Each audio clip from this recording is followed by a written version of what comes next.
Jackie. Yeah, she's got to, okay, we're recording. Okay. We're going. Welcome everyone to the September 15th utility meeting. We're going to get started with the sanitary sewer CFCs update. Maybe. Okay. In your packet, it's basically just a draft of what you have coming at you next week. And so what you have in this packet is effectively the ordinance. It's going to change slightly. The city attorney went through and changed some things. So this is the red line, and Jackie, based on our conversation earlier, this is what that red line is going to look like. Because I remember I had done that. So basically what we're doing is two things. We're amending the CFCs that we talked about at the previous meeting, the capital facility charges. And then we're adding back in the consumer price index for water and sewer. So if you look at what's in the packet, you'll see the first thing we did was on the third page back.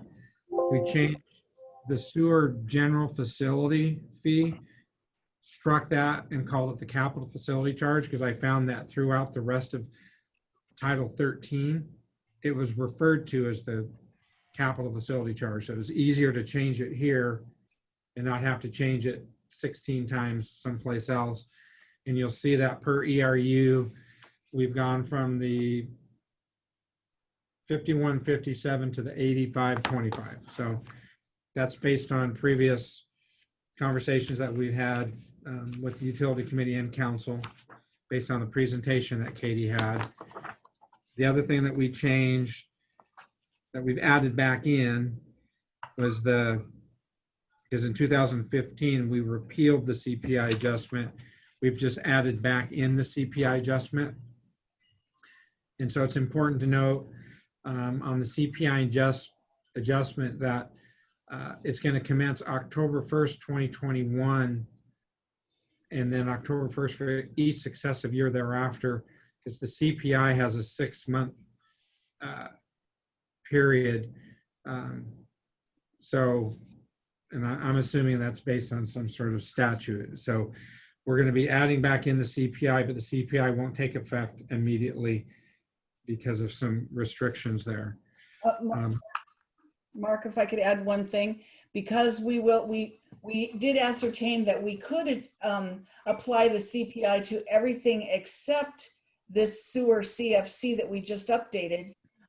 Because of time constraints and getting that language in, and we knew we were going to come back in a few months to do water CFCs anyway, at that time we'll want to look at updating the rest of the charges and fees other than rates with the CPI. Right, and that's going to make more sense here at the end of the meeting when we talk about a meeting that we just had a couple hours ago on the water system plan. So any questions on kind of where we're at with this sewer? So the sewer, we're going to increase the CFCs next week, and then we're hoping that in October or November we'll have comments back from the Department of Ecology to approve our general sewer plan, the update that we're doing right now. It's not the new system plan, the amendment. This is just a mid-cycle update. And so we'll be bringing that to you as soon as we hear back and we get an approval from Department of Ecology. So I'm hoping that's November that we can do that. The next item on the agenda is the water system plan. And so what you have in the packet was really just a placeholder. It's the current table of contents. And I wanted to highlight really chapters 8 and chapter 9. That's what our meeting earlier today was on. We've been working with the finance department and with Katie Isaacson, she's writing these sections. I know that chapters 1 through 7, and correct me if I'm wrong, Jackie, we're pretty much done with 1 through 7. And we're focusing on the CIP and the financing planning, which has to do with rates and CFCs. And so, Actually, Mark, I believe that we're done with 1 through 8. We know that those projects do have to be in there. It's just how we're going to time them and finance them. right. So we have shared in previous meetings. Remember that that greatly changed CIP from the previous water system plan. So really 1 through 8, we've got, and now we're working on the financial planning. The schedule for that is that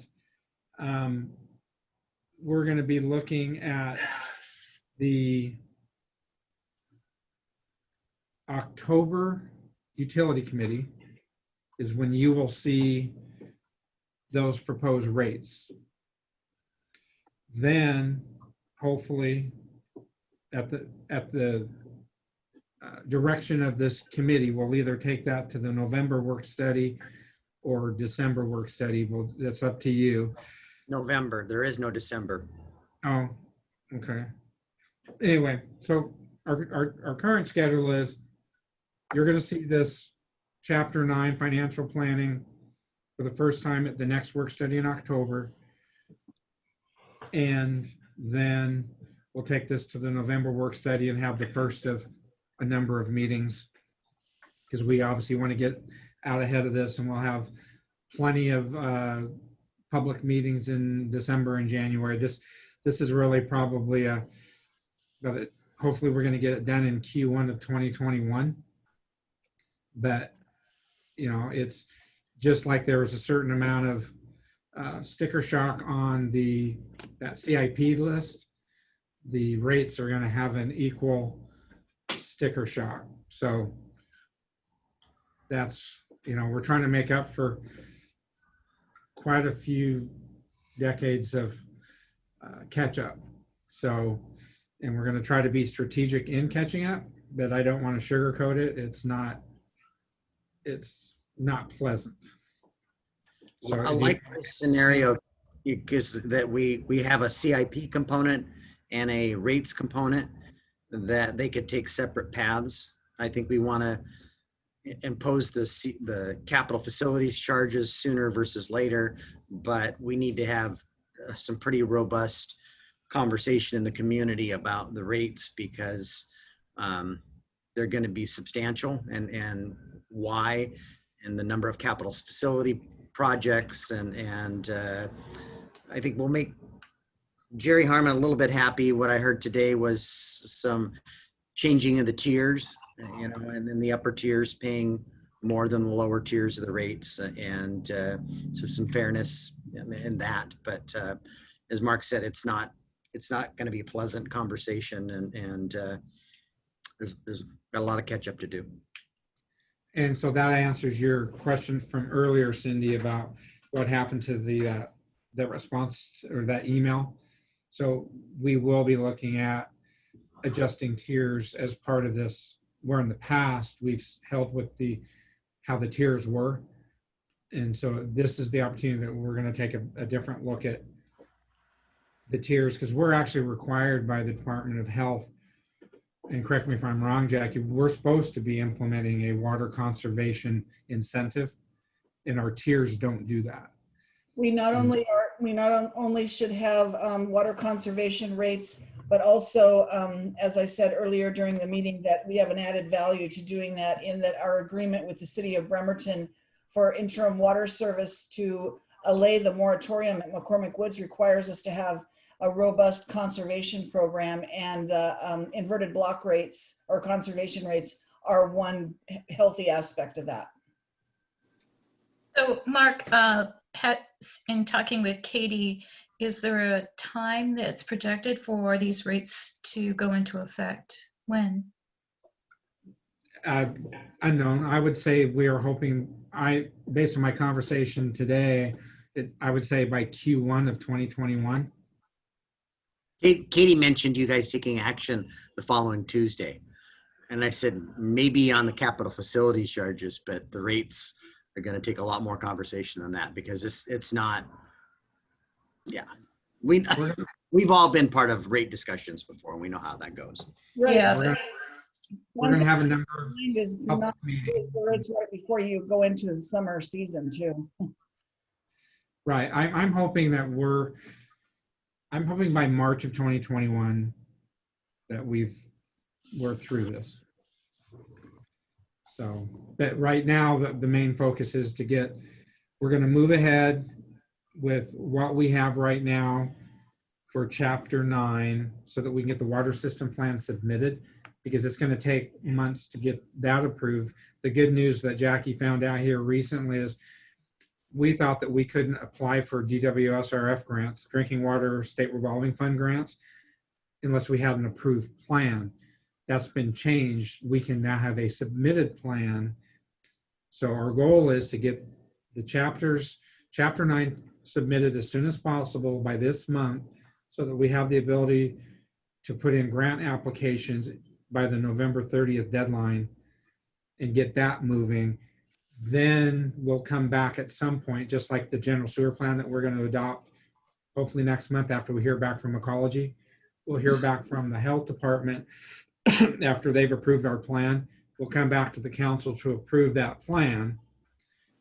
But then we'll be dealing with the rates as a side issue. So, and then the CFCs, the action next week will take care of the CPI for both, and then the CFCs are a piece that we'll be working on next. So we're finishing up the sewer capital facility charges, and Katie's now going to start working on the water CFCs, and we'll be tackling that next. So there's just a lot going on with water and sewer in general, both in CFCs and then in water rates. And then in a year from now, probably when is our general sewer plan? It's in 2 years, 2022, correct, Jackie? We need to start working on it in 21. Right. So Adopt 22. yeah, for 2022. So this next year on our docket, even though we did this update, we'll be doing our actual amendment this next year, and that's in our work plan.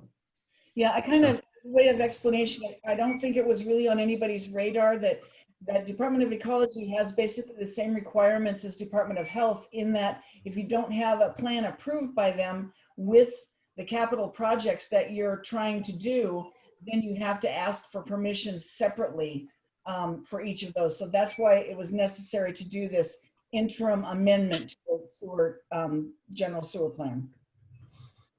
That way we weren't holding up developers if they're trying to build the lift station at Sydney South, or any of the other facilities that we know are going to go, especially in the joint planning area. Right. Okay, so the sewer CFC conversation was pretty straightforward. We've talked about that. The water system plan schedule, any questions on that? I mean, it's more to come, a lot more next month. Mark, I just have a question on the packet itself. We go to a title page of General Sewer Plan Amendment. Then we have the table of content. And then there's an executive summary for it. And then we go into the water system, or layout of well 12 site is. The rest of the document appears to be dealing with water. The only,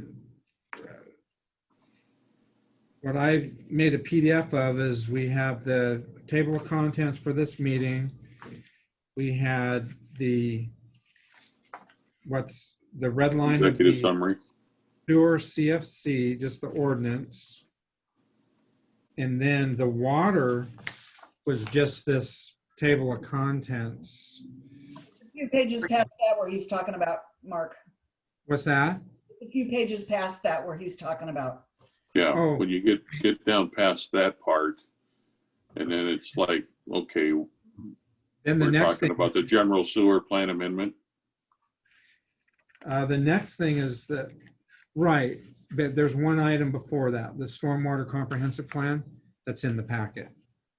Okay, Mark. but my question is, maybe I jump forward, sorry, but I think you jumped the forward. general sewer plan amendment is basically 3 pages, and then we jump right into more issues with the BAHC consultant. Is that, maybe I need to go back and look at the agenda, sorry. For us to be electronic, it would be really helpful if like our council packets, this is a link to the documents that Yeah, it support would be. this. Otherwise we've got to print reams of paper to follow the meeting. That's what I walked out to do because I couldn't follow the meeting. Right. A reference to where each section starts, like we have in our council agendas, say, 50 or 62 Where or one- whatever. Yeah, where one starts and the other stops. That's really helpful. Okay, Yeah. well. The clerk's adding- office can help. Okay. Okay, adding a lot. They've got skills that the rest of us don't have. If Yeah, you I was- want to read the entire general sewer plan amendment, I can certainly send that document to you, but we do have comments back from ecology, and now we are responding to ecology's comments, so it's kind of a document that's in flux right now, but I can certainly Work in progress. submit it. Yeah, and I only put in little snippets of things for these packets. I'm not putting in full documents like Nick likes to do, because I don't want to have to, because I still use paper. So, okay, so let's go back. So sewer CFCs, you got the red line that you should have, and you'll see that next week. The water system plan, you only have this one sheet that was just the table of contents, because the water system plan itself is massive, and it was just mainly in here for talking purposes. The Right. next thing we have on the agenda is, we remember that in 2021, we're going to have our first stormwater comprehensive plan. And so that's in the budget that Noah's preparing. What you have is just the request for qualifications that we're going to be advertising on October 23rd, which is next week.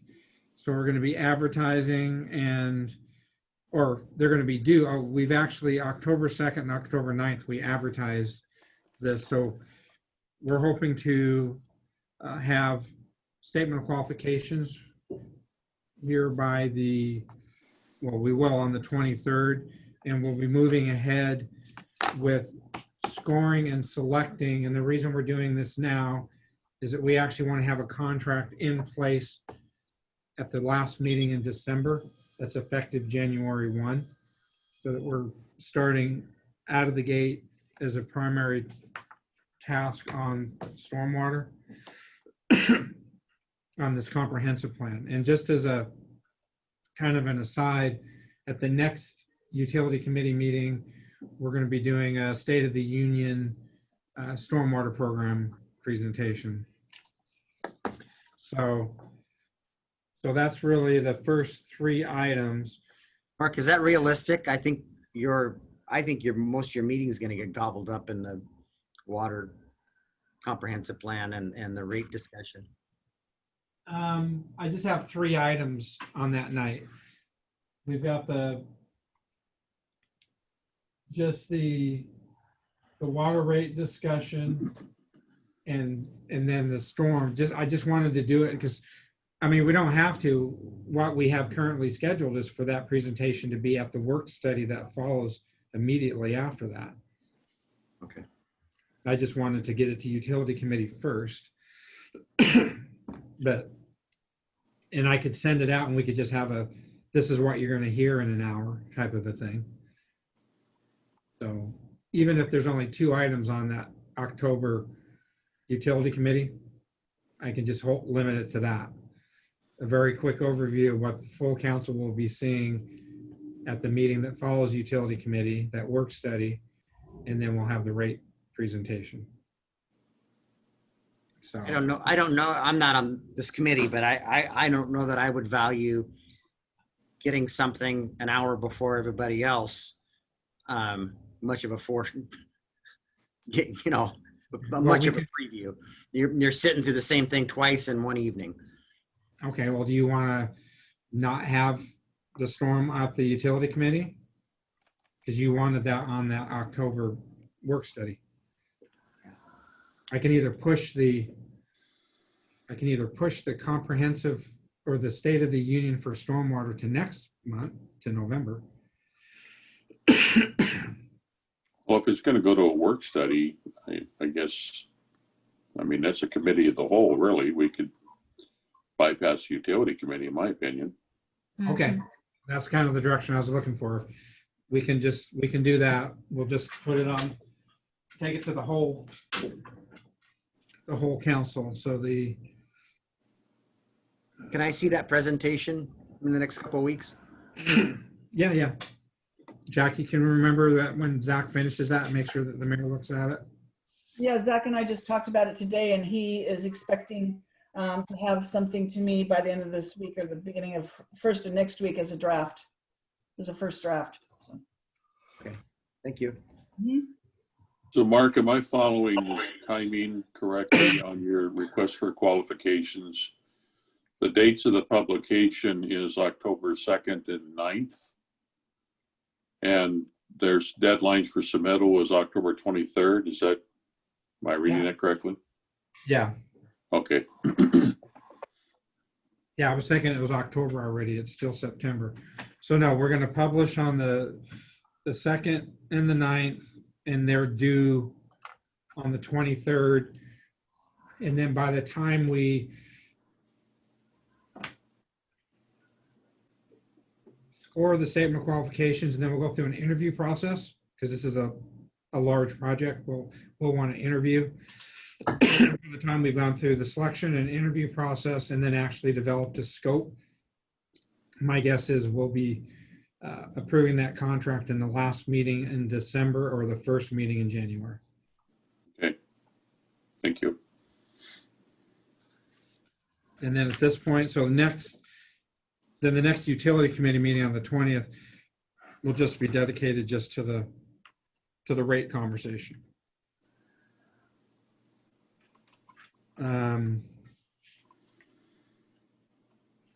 Okay, so that's that. So the next topic is the cross connection control and fog fats, oils, and grease programs discussion.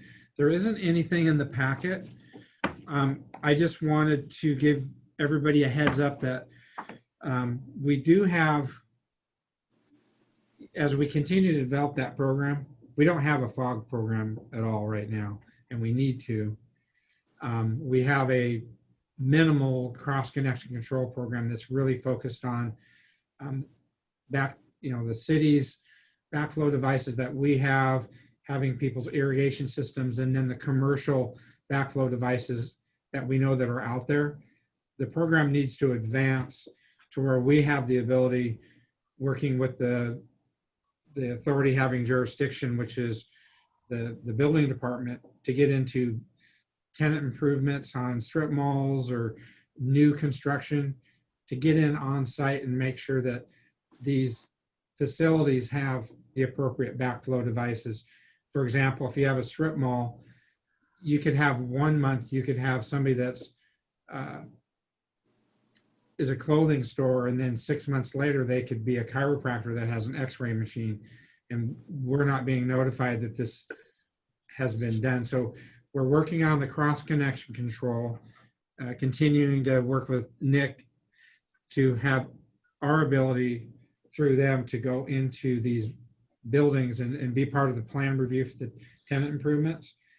But I also wanted to point out that we do have a provision in our current code that when we have a grease problem like we've had in downtown a number of times, I believe that we're actually going to impose a fine for this latest occurrence, because we tracked our time and materials for this latest cleanup. And so I just want to give you a heads up that one of the first steps that we're going to be doing is we start to improve and create this FOG program is that we're going to be relying on current code that our city attorney's already looked at. And we will be sending out a bill.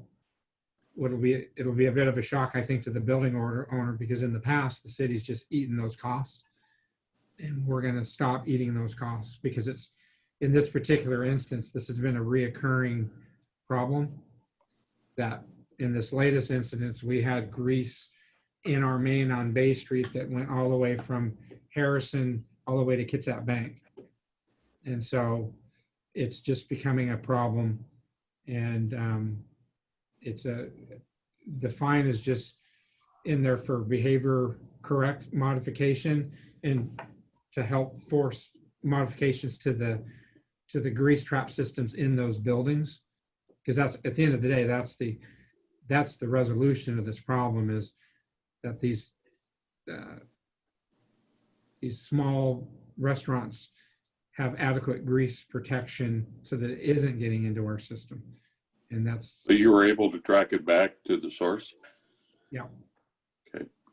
Yeah, absolutely. So I believe, I'm not sure where we're at on that, Jackie. I know that Charlie was looking at our code and the invoice that we're going to send.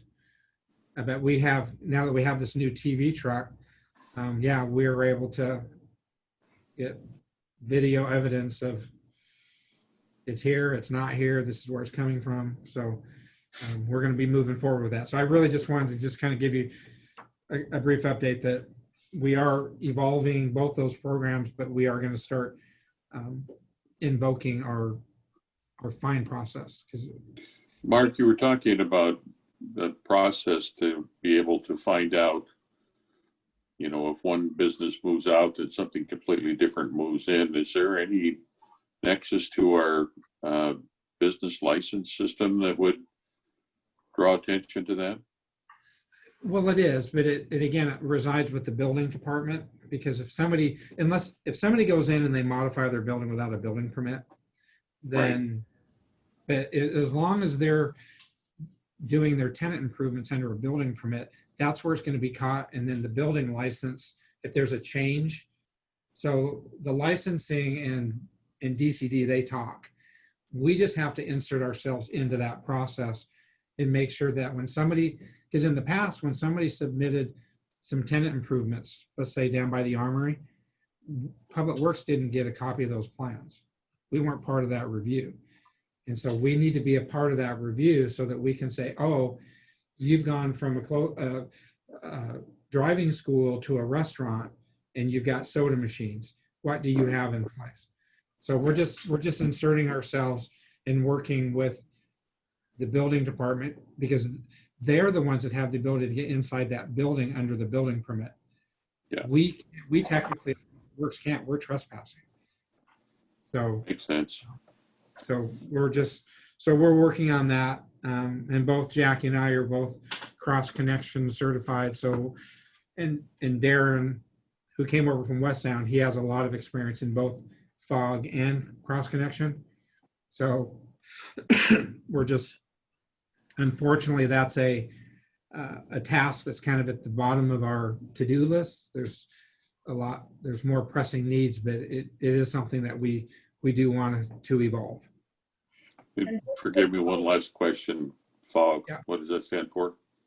Fats, oils, and grease. Yeah, fats, oils, and grease. So Okay. depending on the size of the establishment, you might need to have a grease trap under the sink, or a larger restaurant would have to have an actual grease interceptor, and then they have to maintain records on how often that's cleaned out. And that's something that we need to have someone that inspects that periodically to make sure that they're following the recommended operational guidelines. And just to follow up on the previous, what you were talking about sending a bill for that backup that we had on Bay Street, my notes show that Charlie was going to draft a letter to accompany that invoice. Okay. It's a mentor bill. Okay, the next item is the McCormick Sewer Pump Station repairs. Again, we don't have anything in the packet. That's the ongoing. RV Associates continues to work on the water intrusion. issue in the stairwell, and the design of the tieback and thrust blocking needed for that connection to the existing force main. So that's just a to be continued, but we do know that they're working on it. McCormick Communities and RV are working on both those items. So again, we're not going to release the bond and accept, the pump station's functioning, but we're not going to release the bond until those two items are corrected to our satisfaction. The next item is general 580 zone water campus. What you do have in your packet there is I just wanted to put in for well 12, you know, the location of the pilot hole relative to everything else that's going to get built out there, which is the new 580 reservoir, and the current status of well 12. I think we'll talk about, Jackie, with Foster. We do know that well 12 pilot hole is actually drilled. They did find water. It's a good source, but there are issues with taking that from a pilot hole to an actual well. We'll talk about that under the Foster update. Well 11, what you have in your packet is the draft request for proposals that I've been trying to work on today, which is the bringing well 11 online and decommissioning McCormick wells 1 and 2. Remember that the original well field for McCormick were 3 shallow aquifer wells, 1, 2, and 3. In 2011, I think it was, John, we drilled well 11 to 1,500 feet or so. We're bringing that well online, and we're going to decommission 1 and 2. We're going to keep 3 on as a emergency monitoring type well.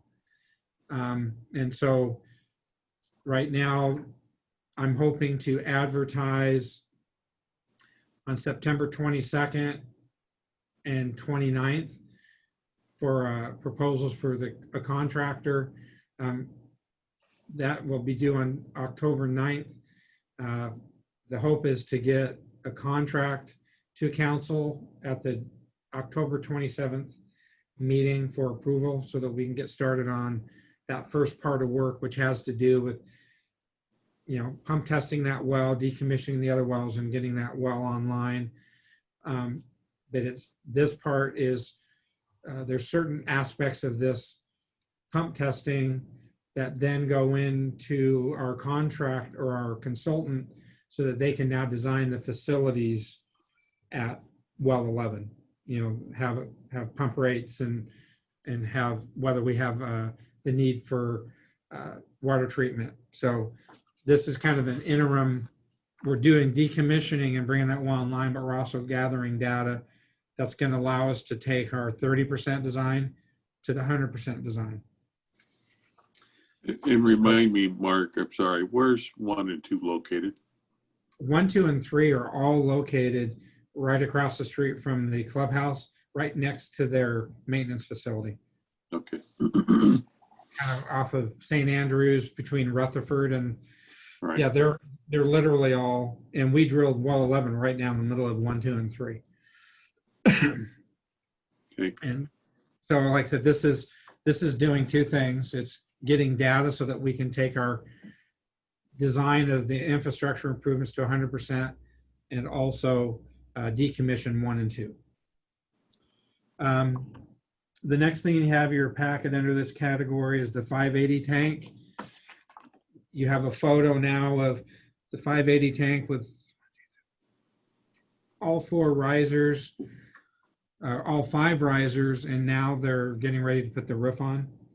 So McCormick Communities is moving ahead with the 580 tank. And how large is that tank? Just, 1 million gallons. just under. Just under 0.97. It's 0.96 or 0.97, one of the two. Yeah. there's a lot of time spent between it being a 1.2 to a 0.97, but we're there. The Notice next thing, the door's kind of cool. When I was out there, see that panel they pull in and out? Slide sideways. Hook a lift in and out of the facility. Wow. yeah, The door goes away when it's done, though. I was Yes. gonna say, who's gonna have the key to the door? Because I want to see somebody open it from afar. They assured me the door goes away.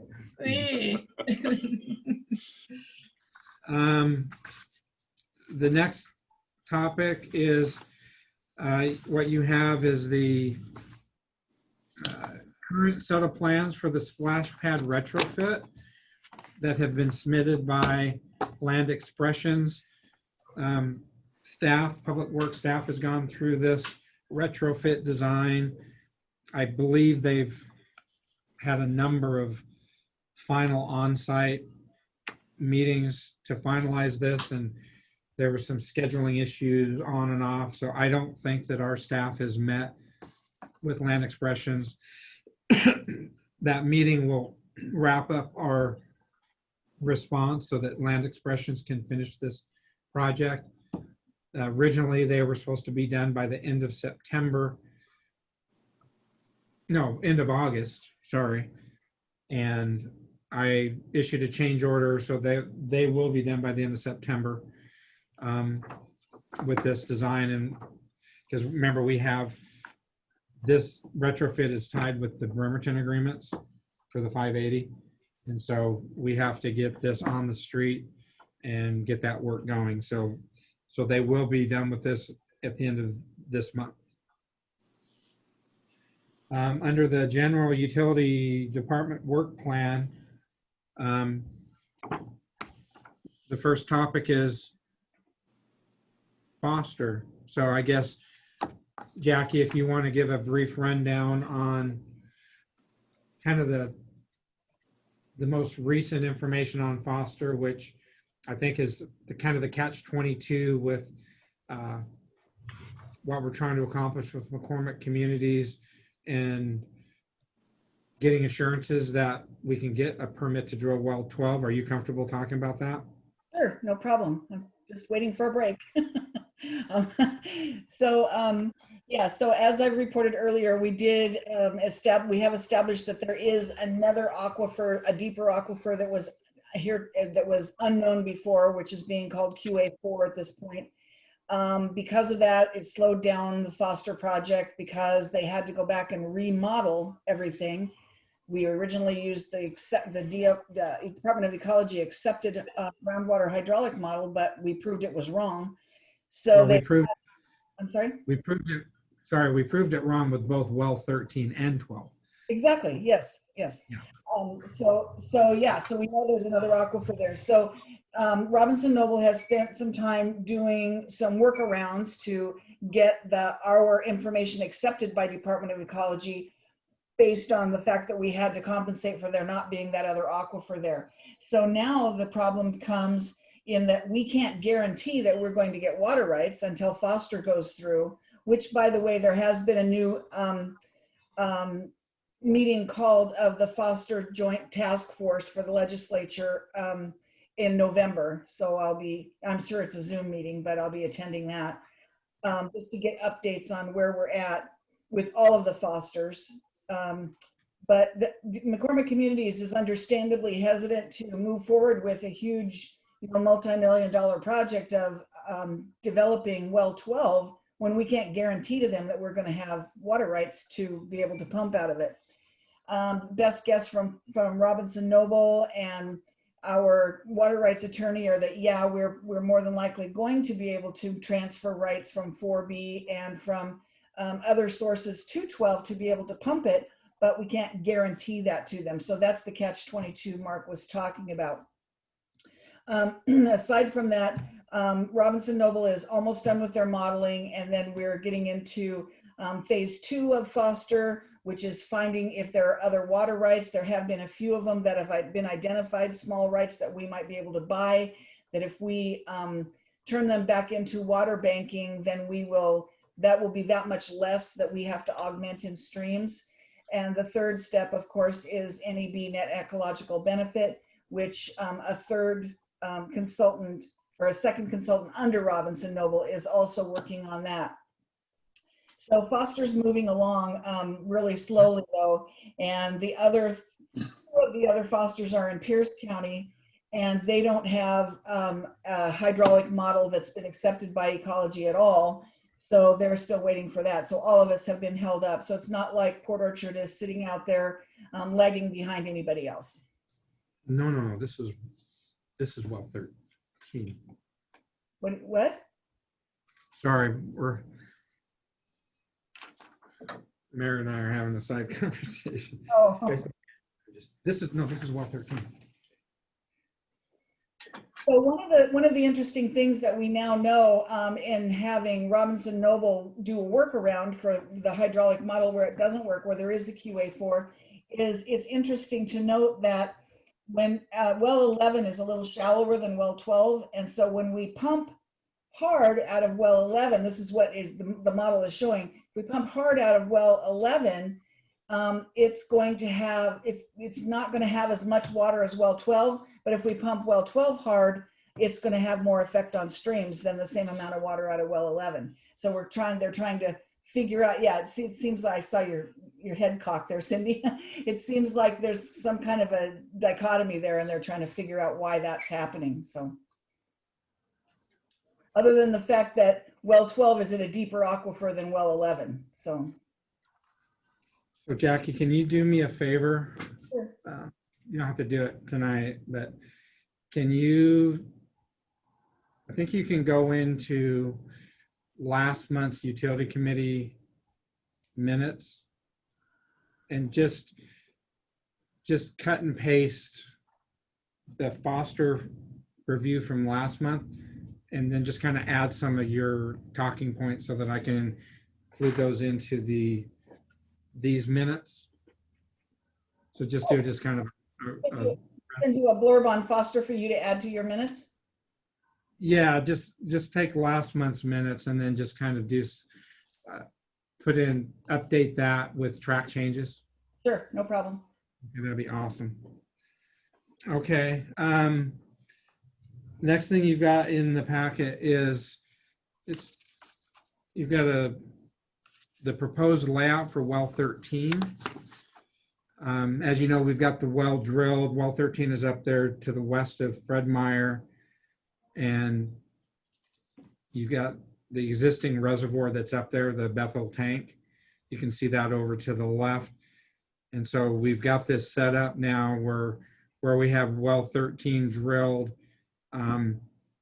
We're leaving room just to the north of that pumping facility for a future reservoir, because we know we're going to need a reservoir in the 390 in the future.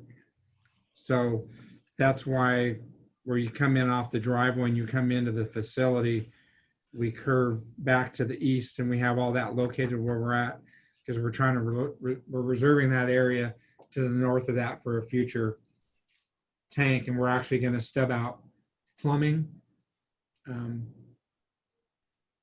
that could connect to a future reservoir. So, and then the next page is just the blow up of the current 60% treatment facility. And I know, Jackie, we were thinking that our results were that we weren't going to need to have treatment, but now we're going to design the building to not actually have the treatment, but to be plumbed so that we could add treatment if the EPA changes the standards for manganese. Is that correct? That's exactly correct. And that's why it's all shown there. It's not actually going to be built, but all the pads and the plumbing to accommodate it will be there so that we don't have to break out any concrete or anything. Should I don't anticipate the groundwater changing, because groundwater very rarely makes any changes, but if the rules change on us, then we'll be able to treat. Right. So we'll literally have valves and flange tees that are capped off. And again, if something changes, we'll be able to just literally insert a treatment package, an ATEC treatment package. The next thing that you've got in your packet is the Maple Avenue construction schedule. This is again part of the Well 13 project. Pape & Sons have been issued the contract, and they were actually going to start this week, but they've declined to start working because of the air quality. And so this is, again, it's part of it's the third contract for Well 13. The first contract was the clearing and grubbing for the well site. The second contract was the actual drilling of the well. This is the contract that does the main work down by the cemetery and connects us to the 260 to the 390. And then the fourth contract is then going to go back onto the Well 13 site, which is the actual pump tank and all that infrastructure. So the important thing on this is that their schedule is to be done with this project by, the end of this year. I mean, they're looking to get in and get out and be done, and not roll into 2021. Yeah, even though they're missing this week, they're anticipating to be back on schedule within 2 weeks. Yeah.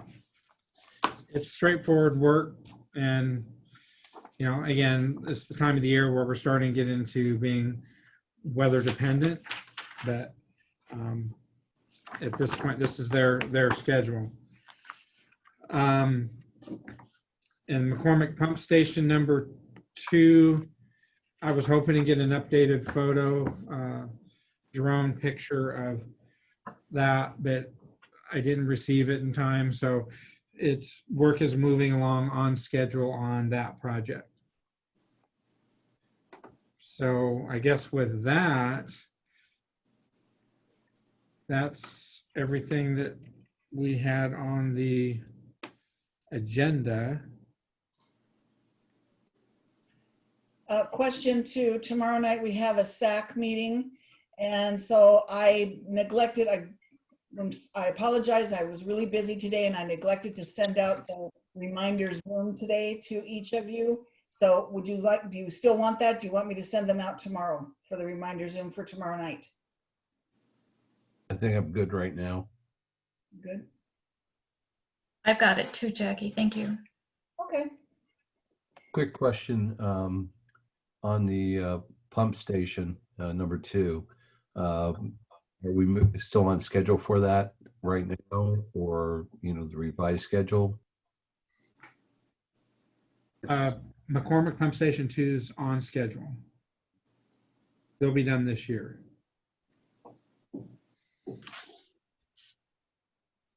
Thanks. You like to go cut a ribbon? Always Yeah. good to see In the smoke? We'll just send us. The smoke better be cleared by the time we're cutting that ribbon. you. Hopefully by Friday. Okay, well, that's everything that we've got. I apologize for the packet. We'll try to work on it. The mayor probably won't like me saying this, but I don't have the staff that Nick has to prepare really nice packets. I'm still doing this the old-fashioned way. In fact, I didn't used to send them out in advance. If you remember, I used to it was like last year, I was still just copying them and handing them out. So we've got a lot going on. I'll see what I can do to. I think Kara should be able to help you, and if she got some training from the clerk's department, we could make this a lot better. So the preference is not to give you a scanned document, but to give you a link to So scan each one document. Each one of it's exactly just like a council packet, Mark. And each one of these items will be a link. It'll jump, and then you hit home on your keyboard, and so it just works just like a council packet. That's kind of the standard out there with all the boards we're all on. There's a lot of information. My council packets are still printed out in paper. Yeah. Mark, I'm a lot older than you are, and I've been able to do the transition, so. All righty. Well, I'm feeling prodded here, so I will put that on my to-do list for tomorrow for improved utility committee packets. It's one of those things you should be delegating. Yeah, Mark, instead of sending you a document or giving you a printed document, I need to send you a link. That Well, works. again, the thing is, again, the utility committee agenda usually gets put together very close to the meeting, and then I'm asking for, something to put in the packet. I could just come in with an agenda and talk about stuff, but I like to at least provide something. So, and then I just scan those and send them out. But what you're saying is those will all be, so you'll have a link to one piece of paper? I have a great idea, Mark. I have a great idea. You and I can talk about it next week, okay? Have a great- Okay. Thank I you, was Jack. gonna say, either you let Jackie help you out, Mark, or Mayor, you need to check your violin case and see if your violin is missing. Yeah. It might might- be. Might be. I think it is. Anyway, we'll do better next time. Of course, it'll be easy next time. It may just be one item, Jackie. Mhm. We're just giving you a bad time, Mark. All righty.